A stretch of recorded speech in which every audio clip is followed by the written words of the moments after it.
Good day, everybody, and welcome back to the Cannabis Insider. This is segment 3 of a 3-part series where we talk about the impact and what happened on January 4th when the Department of Justice, through our U.S. Attorney General Jeff Sessions, issued a letter that expressly revoked policy memos that governed the United States-based cannabis industry. We talked at first about what happened, and in the second segment we talked about the impact of that event. And in this segment, we'd really like to look forward to what are the implications of this event moving forward. And of course, as always, my partner Jeffrey Friedland is with me this morning. And Jeff, as we look at this, your point before, and I think it's the right point, is the practical impact of this moving forward is that this forces Congress's hand. What does that mean? Well, I don't know that anything, Bob, forces Congress's hand. I mean, Congress is dysfunctional. It was pretty dysfunctional under Obama. It certainly is more dysfunctional today. But clearly, Jeff Sessions' position on revoking these memos, including the Cole memos, was basically his premise, which is that executive action should be used to clarify policy, not make policy. And so he's essentially saying, and he said this publicly over the last bunch of months, if you don't, my job as Attorney General is to enforce the laws of the land. If you don't like the laws, tell Congress to fix them.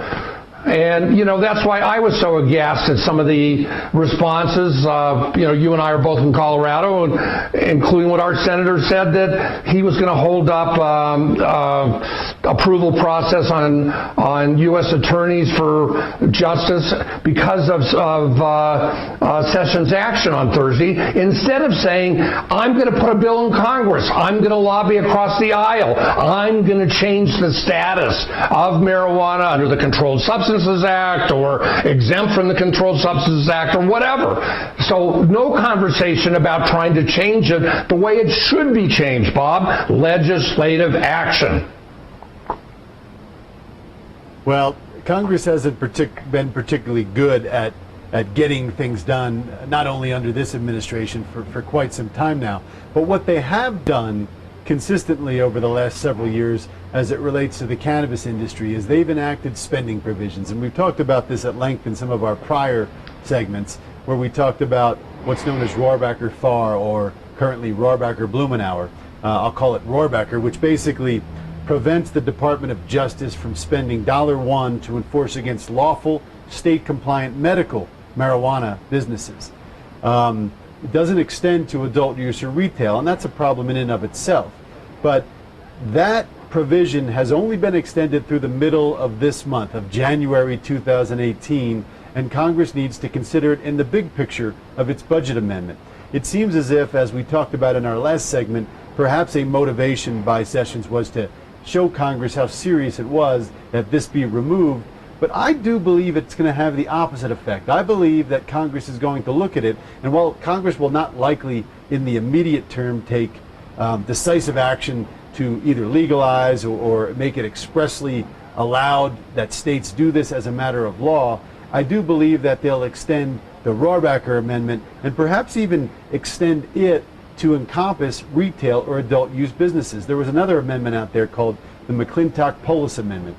Jared Polis, one of our congresspersons from Colorado, it would cover adult use or retail.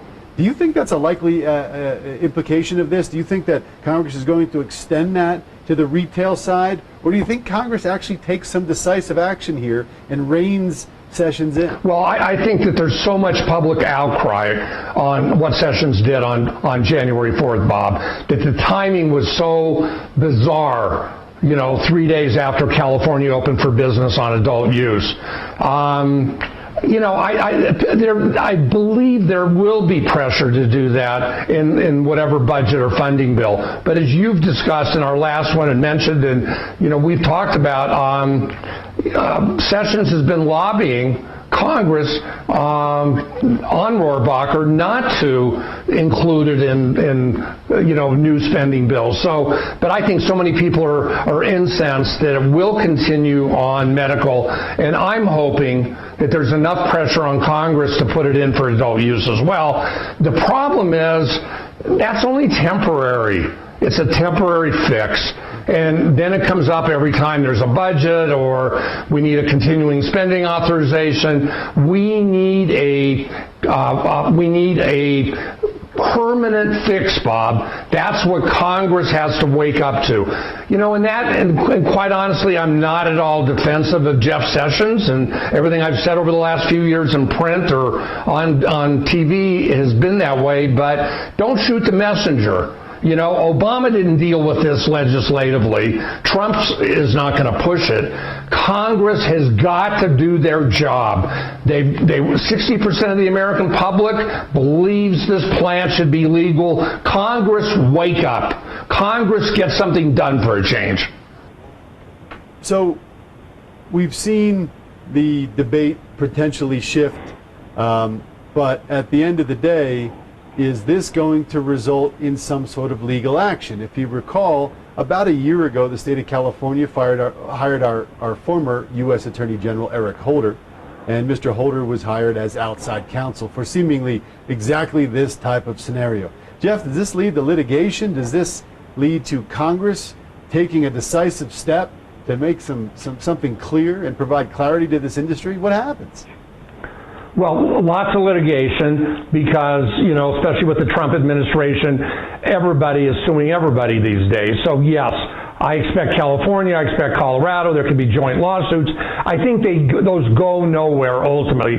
It may placate some voters in those states, but legally those arguments do not win. Going back to that Gonzalez versus Race case in 2005 on states' rights issues and federal supremacy and legal issues, a lot more than I do. But it may wake up Congress. And again, let's fix this in Congress. That's what needs to be done. We need a permanent fix. Blumenauer, in the funding resolutions, we don't want a temporary fix of 1 month, 6 months to the next budget. Let's get this fixed. Congress, wake up. There's support across the aisle. Let's change cannabis policy in the United States once and for all. Let's let patients be able to access their medicine. Let's let recreational users, adult use users, Bob, be able to use a substance that is far less dangerous than alcohol. And the great irony of all of that, because I do believe this is the catalyst, at least, for that to occur, the great irony of all of that is that this would even potentially occur under the Trump administration. But we'll stay tuned, and the Cannabis Insider will certainly follow it, and we will follow up on this story with additional segments as it unfolds over the next week and coming months. With that said, Jeff, thank you as always, and please check out the website for this content and additional content at cannabisinsider.tv. Thank you, everybody, for tuning in. Bye.